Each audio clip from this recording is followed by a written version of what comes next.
हाँ अभिमन्यु जी नमस्कार। हाँ नमस्ते सर। कहिए, सबसे पहले तो पिताजी का हाँ तबीयत हाँ। बताइए कैसा है। पिताजी का तबीयत में अब सुधार हो रहा है सर। मैंने सीटी स्कैन के रिपोर्ट में क्या आया। कुछ भी नहीं, कोई रिपोर्ट में कुछ भी नहीं निकला सर। वो गैस्ट्रिक ही है। अच्छा गैस्ट्रिक है। हाँ।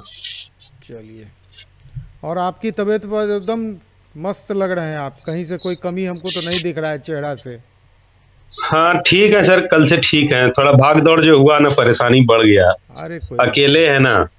अरे हम भी अकेले थे भाई, हम भी सारा कुछ माता पिता में और थोड़ा एक। सा सब घबरा गया एकदम घर में। पापा का तबीयत एकदम हो गया ऐसा कि वो चल फिर भी नहीं पा रहे थे। और सब परेशान हो गया एकदम घर में, क्या हो गया क्या हो गया, पेट का दर्द ठीक ही नहीं हो रहा था। एंडोस्कोपी में भी कुछ नहीं निकला।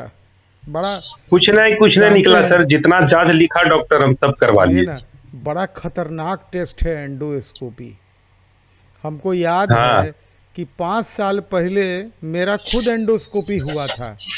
पेट में दर्द ठीक ही नहीं होता था, तो मुंह से जो डालता है ना, बहुत कष्टदायक जी। है। और उसके बाद निकला भी तो इतना बड़ा जोंक निकला, उसको पकड़ के निकाला पेट से, और निकला कि दर्द उर्द सब गायब हो गया।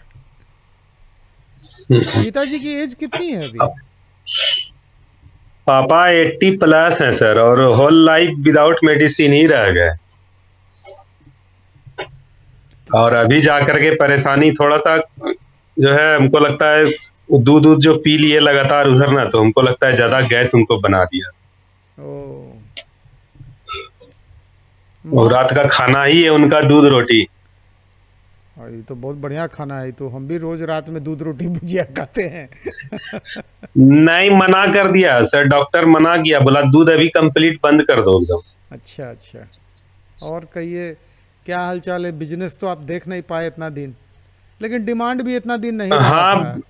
है ना। नहीं, डिमांड भी नहीं रहा। आज कुछ माल गया है सर, 30-40 पीस आज एक जगह भेजे हैं। अभी थोड़ा देर पहले ही आए हम गाड़ी से पहुंचा करके माल। वाह वाह वाह। तो बोले अब लाइव कर लेते हैं। बहुत बढ़िया। माल हम बना करके रखे थे, करीब 60-70 पीस बना करके रखे थे। तो बीच में मेरा भी 2-3-4 दिन तबीयत गड़बड़ा गया, तो कहीं जा नहीं सके। और फिर 2-3 दिन से टेम्परेचर भी अच्छा कर रखा है। 2-3 दिन से दिन में अच्छा गर्मी है। तो अच्छा। मैडम निकलते हैं, होता है क्या, 7 बजे के बाद ही ना गाड़ी जाने देता है, नो एंट्री में नहीं जाने देता है मार्केट। कौन बाजार आपका वहाँ पे देते हैं माल, जो लोकल मार्केट है वहाँ। हाँ, हम तो भागलपुर में ही खपा देते हैं सर सारा माल। ज्यादातर माल तो यहीं चला जाता है, बाकी जो जहां जहां से आता है तो उसको भिजवा देते हैं माल। इस बार थोड़ा संभल के ही सेकंड लॉट में घुसिएगा, क्योंकि मौसम का कोई ठिकाना नहीं है। आप हाई स्पीड फैन में हैं, और हाई स्पीड फैन का मार्केट जो है ना, ये मेन जो गर्मी होता है ना, वही सबसे बड़ा मार्केट होता है। सीलिंग फैन का बाज़ार तो बड़ी लंबा चलता है, सबसे लंबा चलने वाला यही बाज़ार है। सीलिंग फैन वो बंद नहीं होता है, तो जाड़ा जब स्टार्ट होगा तब बंद होगा, लेकिन हाई स्पीड बंद हो जाएगा, फराटा बंद हो जाएगा, कूलर तो बहुत जल्दी बंद हो जाता है। तो इसीलिए मार्केट मिला जुला के सर एकदम डाउन है। दिल्ली का बाजार भी ठंडा है एकदम। सही बात है। नहीं, देख रहे हैं जैसा कि आज बारिश। ट्रांस बोलिए बोलिए। हाँ, आज ट्रांसपोर्ट वाले से भी बात हुई तो बोला हम्म भैया नहीं, एकदम माल ठंडा है। कुछ उसका पेमेंट रह गया था, हम्म तो हम्म। बोला ये भैया माल का पैसा भिजवा दीजिए, एकदम हालत हम लोग का खराब है। सब उधारी है, माल लेके रखा है। बोले माल आ रहा है, बोला नहीं एकदम माल नहीं आ रहा है दिल्ली से भी। पता नहीं क्या इस बार का बाजार में हो गया है। देखिए, गेहूं का फसल को बहुत नुकसान हुआ है, बहुत जगह बहुत नुकसान हुआ है। और गेहूं तो समझिए, तो रोटी तो आधार है ना जीविका का। तो फसल का अगर हाँ सर। हाँ, फसल का नुकसान होने से जो Q1 हम लोग का रहता है, वो इफेक्टेड हो जाता है। अब देखिए, अमूल बोबडी के आज भेजे वीडियो, बारिश हो रही है, ओला गिर रहा है, तो वैसे में तो ना पंखा भी खराब होगा, ना कोई सामान खराब होगा, और रिपेयरिंग वाले भाई लोग उसी पे आश्रित हैं पूरी तरह से।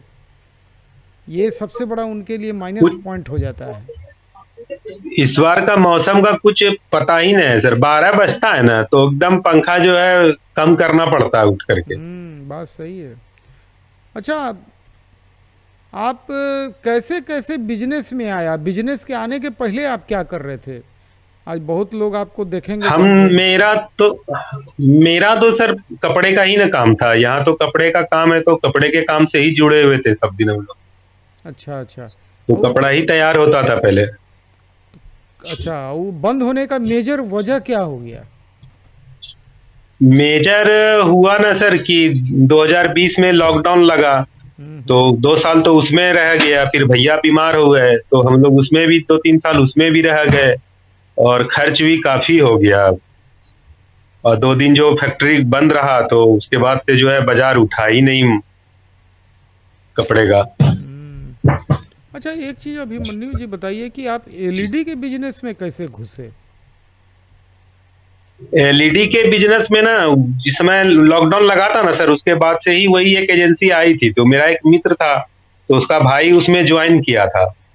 अच्छा, वो मैंने वो एजेंसी भागलपुर आई थी।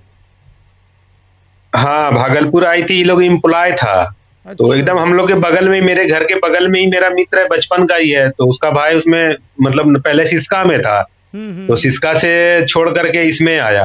हम्म। और तो ऐसे ही मीटिंग हुआ, हम लोगों का बातचीत हुआ तो बोला कि आप एजेंसी ले लीजिए एक जिला का। हम्म। तो हम लोग जो है एक जिला का हुआ, फिर दूसरे जिला का भी बात हुआ, दूसरे जिला का भी लिए। लेकिन इसी बीच में जो है एक तरह से ये लोग फ्रॉड ही था।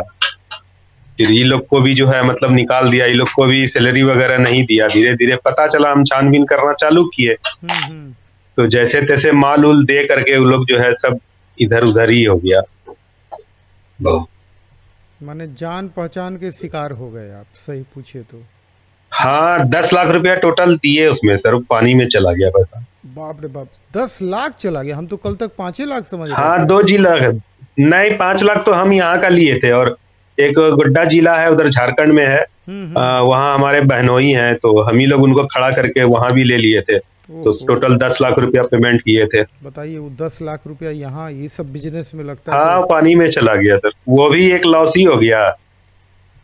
तो फिर आपके साथ जुड़े, तो आपके साथ जुड़े तो हमको लगा कि नहीं, कुछ आगे बढ़ना चाहिए फिर। हम्म। तो फिर हम इसमें जो है 2-3 लाख रुपया फिर इन्वेस्ट किए।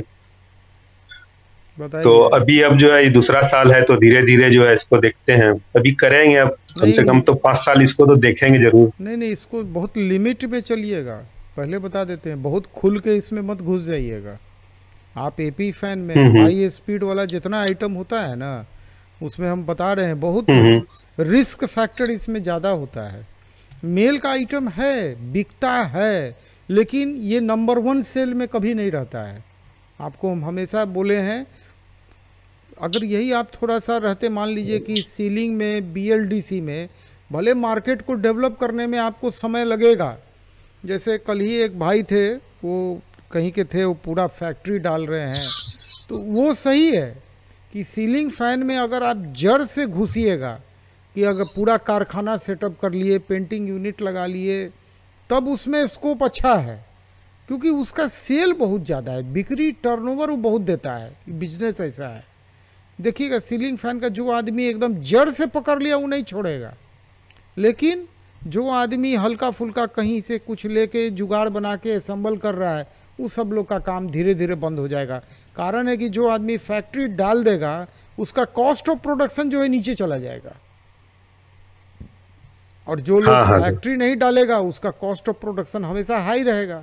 कमाएगा पीछे वाला, आगे वाला हमेशा घाटे में रहेगा। तो इसीलिए बहुत संभल के फूक फूक के चलना है।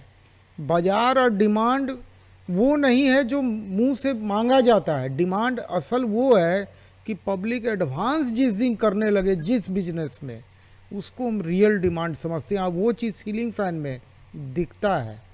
नवंबर महीना आता है तो कंपनी वाला सबसे पैसा एडवांस लेके चल देता है और तब माल बना के देते रहता है। क्यों? क्योंकि उसका डिमांड बहुत ज़्यादा होता है, माले नहीं मिलता है। अब देखिएगा, हर दुकान में सीलिंग फैन का ऑर्डर करेगा तो 200-500 ऐसे करेगा। बाकी सब थोड़ा थोड़ा, हाँ ठीक है, 10 पीस 5 पीस। अच्छा, एक आदमी मैक्सिमम कितना पीस अभी तक लिया एपी फैन? कोई एक कस्टमर हाँ, 20 पीस। 20 पीस। जानते हैं सीलिंग वो भी फैन, लोहा वाला ही ज्यादा खोज रहा है अभी। सोचिए, और लोहा वाला का हम आपको पहले भी बोले थे कि 60 से 70% सेल वो लोहा वाले का है। लेकिन हाँ, तो 200 पीस हम लाए हैं इस बार लोहा वाला। लेकिन फिर भी सोचिए, वो जो चास बोकारो के विशाल जी हैं, उनका मॉडल तो बहुत हाँ, टॉप क्लास का मॉडल सब है, देखने में आपको लग रहा होगा। अब वहाँ पे वो हाँ, लोहा वाला मॉडल नहीं है, लेकिन फिर भी जवान जो है वो बहुत मजबूती से बिजनेस में घुसते जा रहे हैं, और एंजल फंडिंग तक 2-3 आदमी से उनको मिल गया। कम बड़ा चीज़ है बाहर से फंडिंग आ जाना, वो भी हम लोग के लाइन में, ये तो बहुत बड़ी बात है। हाँ, यहाँ तो क्रेडिट मांगता है सब सर, हम देते नहीं है क्रेडिट। जो हमारे मार्केट का इसका क्लोज है ना, तो 1 वीक का दे देते हैं। बोले भैया 1 वीक में दे देना पैसा, तो फिर हम देंगे, नहीं तो नहीं दे पाएंगे माल। थोड़ा सा हम अभिमन्यु जी आपको कहना चाहेंगे कि 50,000 या 1 लाख रुपया आरओ में ज़रूर डालिए।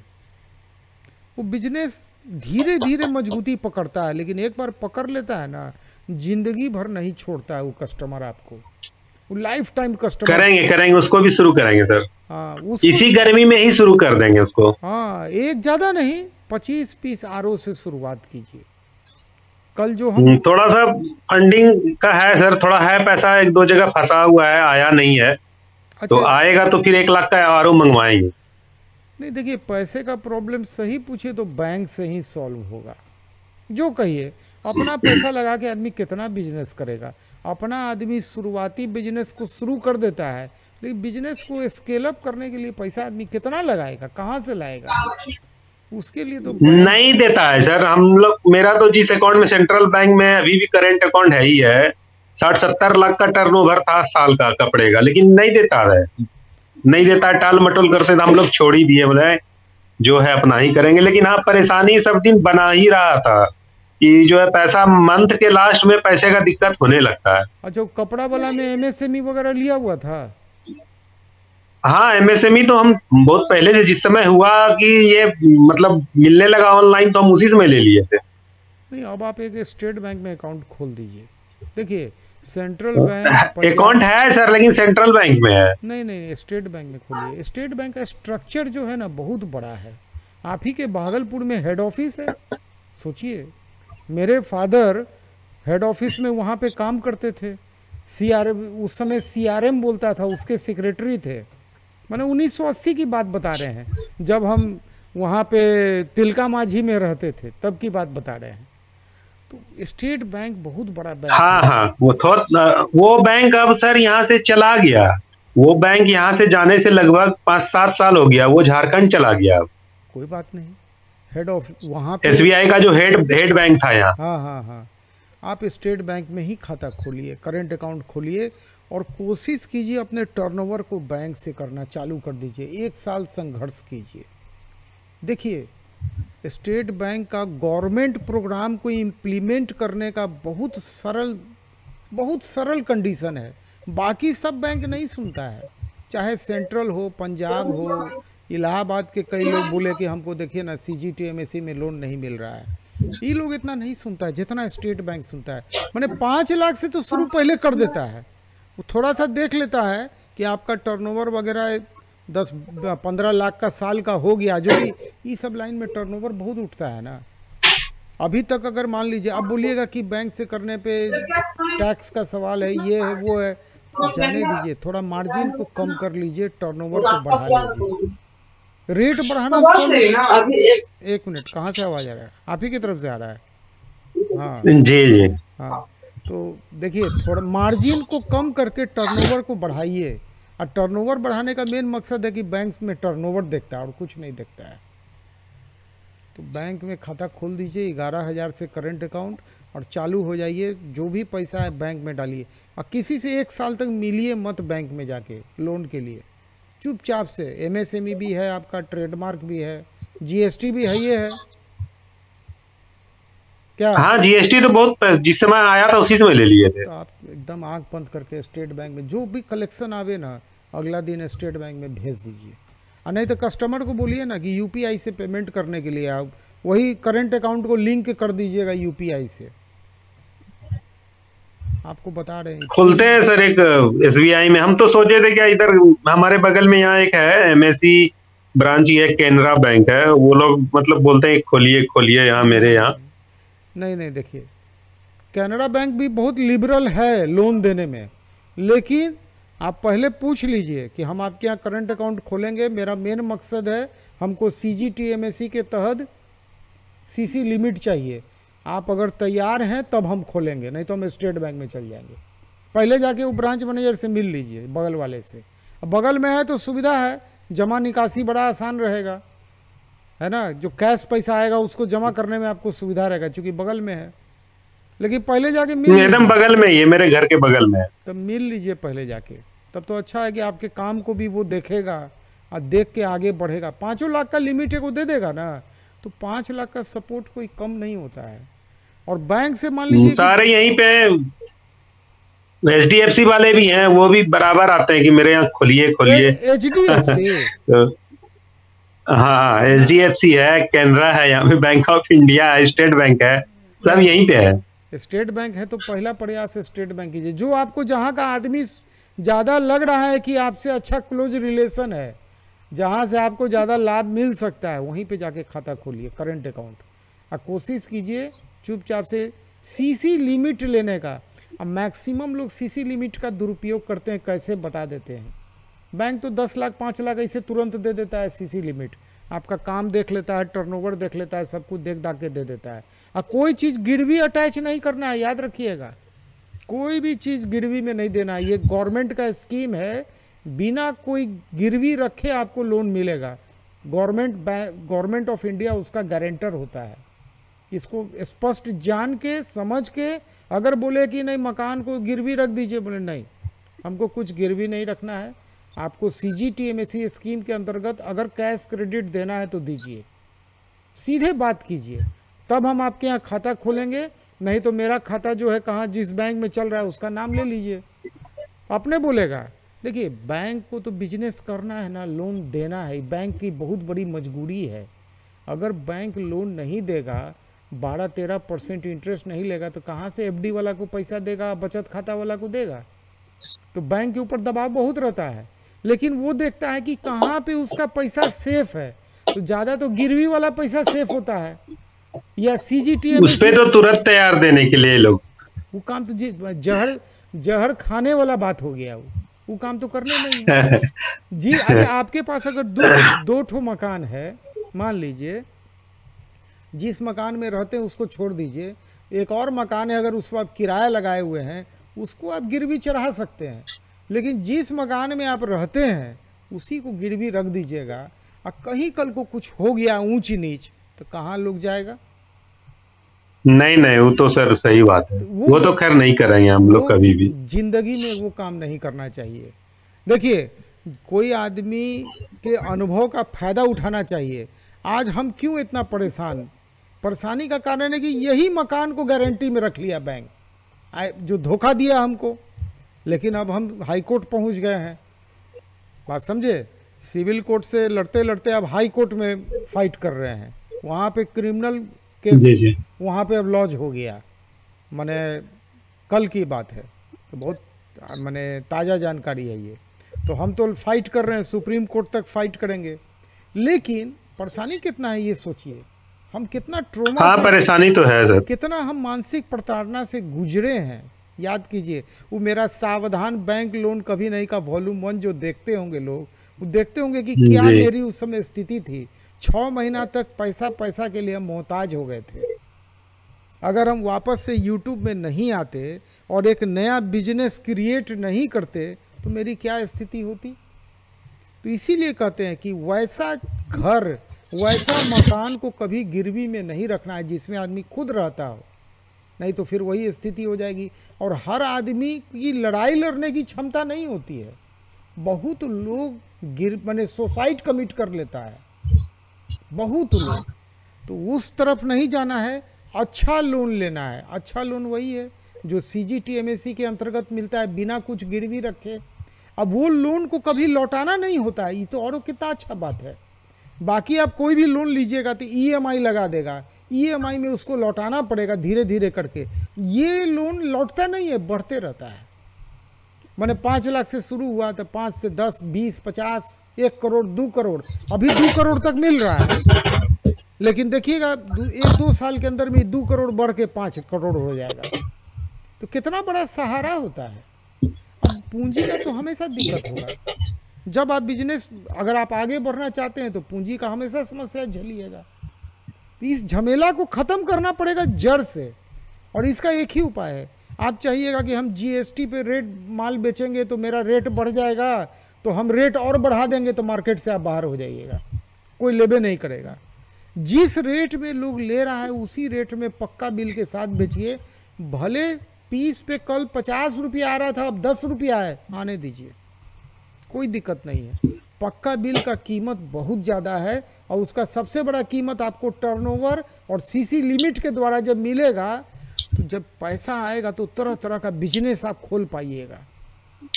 आज आप एक रिस्की बिजनेस में हैं, एपी फैन, जिसका आयु कम है, इसी में के अंदर में दूसरा बिजनेस को खड़ा कर लेना है जो 12 महीना का व्यापार सब है, रसोई से जुड़ा हुआ व्यापार। जी जी। उसमें आरओ घुसा दिए, 25-30 ठो वाटर फिल्टर भी घुसा दीजिए। कोई ज़रूरी नहीं है कि सब आदमी आरओ लगा ही लेगा। होगा कुछ ऐसा आदमी, ना सर छोड़ दीजिए, 10,000 रुपया लग जाएगा। तो स्कीम कल हम बात कर रहे थे किससे, मोहम्मद हाकिम से बात कर रहे थे, सुने थे जो 1000 रुपया वाला स्कीम कल। हाँ हाँ हाँ हाँ 1000 रुपया वाला स्कीम तो आपको मालूम है, जो हम बताते हैं बार बार।